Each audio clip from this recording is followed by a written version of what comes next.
His birth certificate, because not many people know, but he was born in Hungary. Did you know that? Yeah? Everybody know it? Not should I say now? Yes. Yeah, I'm joking. He was born in 1874 at the other side of... La Casa de Houdini en Budapest, Hungría, es el principal punto de encuentro para magos y amantes del arte de la magia en todo el mundo. Ubicado en el misterioso distrito del Castillo de Budapest, en una ubicación majestuosa a solo 100 metros del Palacio Real. Se encuentra abierto desde las 10 de la mañana hasta las 7 de la noche todos los días.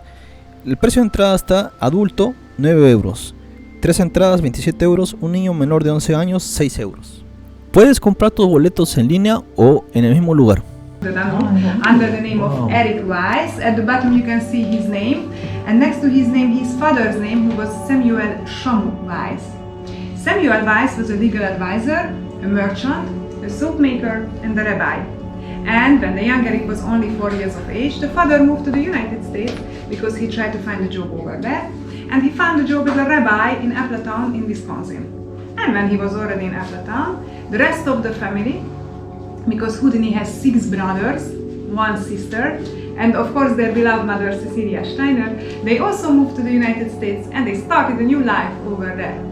However, they had a little problem because the father could not speak any English. He spoke Hungarian, German and Yiddish, but the Jewish community was very small in Appleton, they could not speak Yiddish, and that's why they had to move again. So finally the father found a new job, which was in Milwaukee. And of course his family followed him to Milwaukee also. So when Houdini was in Milwaukee, the very first time in his life seen a real magic show, but from a very strange and horrifying presentation from a magician called Dr. Lin. I'm sure that you know when a young lady in a box like that, young pretty lady, and the magician cut into pieces, and at the end, pop, she became one again, yeah? So Dr. Lin has a very special way to do that show, because instead of wearing a nice suit as magician in that time, he was just closing up as a big butcher. And as butcher, he used, am I saying good butcher or butcher? Butcher, okay. So he used very realistic body pieces, like that. He cutted the pieces just with a small little knife. Ooh, you see? So imagine the lady in the box. I'm Dr. Lin, I'm very tough and also angry and cut the piece. And the lady in the box screaming, oh, somebody help me first. And they spilled blood all over, imagine. So, well, I'm not a magician, but I try to please you, so I like to do some trick myself from Dr. Lin, but the problem is that it hurts so much. So I'm not sure if I can finish. No, I'm sorry. I really tried, but no. It's hard to be magician. Well, after the strange show, Houdini was falling in love with magic, and he decided to become magician himself. But of course, in that time there was no Google and YouTube to learn tutorials like 10-step how to do magic. So that's why he started to go to libraries, and he found that book behind him, which is an original item that was Houdini's first school book to learn magic from, and it was written by a French magician called Robert Houdin. Robert Houdin was a magician from the 19th century, and he was the so-called father of the modern magic. And he wrote the first proper book about magic, so he became an idol of Houdini. And to show respect, he took his name, because Houdin, it's Houdin in French pronunciation. He put an extra I at the end, and he named himself Houdini after Houdin.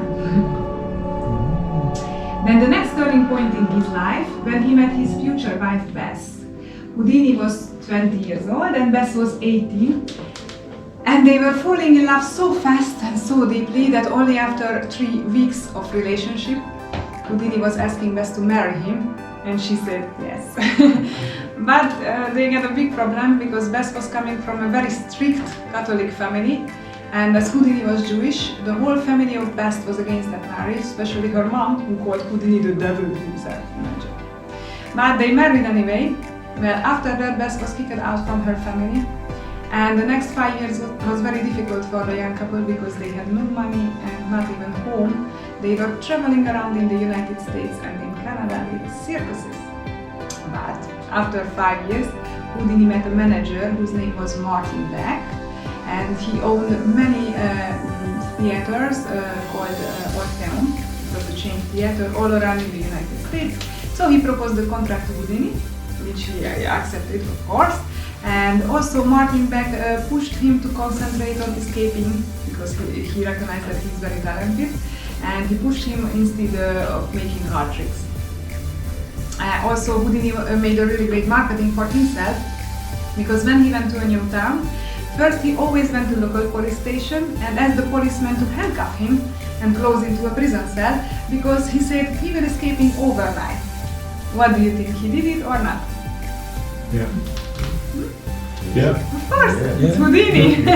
he did every time, but the next morning he got all the headlines of the newspapers with his name, and local people started to talk about him, and when he got all the attention he needed, he just published his next performance. I guess he was the first PR genius, no? But originally he was also a locksmith, which was very useful because he made his own lockpicks. You can see a few of them. Made by Houdini.